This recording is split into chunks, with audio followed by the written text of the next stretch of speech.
Perfume now you want to use? Oh God, no. Then I would stink. Oh, I hate no. Oh yes, perfume is terrible. And that shit you put in your cars. Let me tell you one thing. Without perfume, lotions, and all that, we'll be fucking stinking even after shower. You said you just put something on your leg. What was it?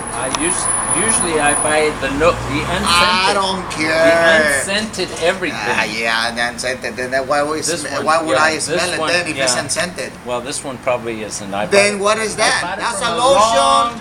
I don't care. That's a lotion. That's a perfume, and you hate it and you wearing it. Yes, because my legs were. I just started.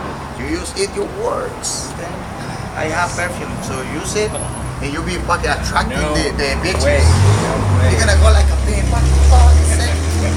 smelly. Yeah.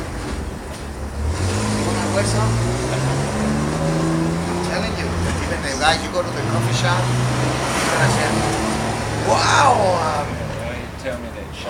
Wow, Daniel, you smell. Because the guy looks like a faggot. He's gonna say, oh, wow, Daniel, you smell good. I've known him for 2 years. That is the second time in 2 years he has used my name. He just said, and it was in reference to somebody else saying it, not even him to me. Daniel. He said Daniel. Daniel.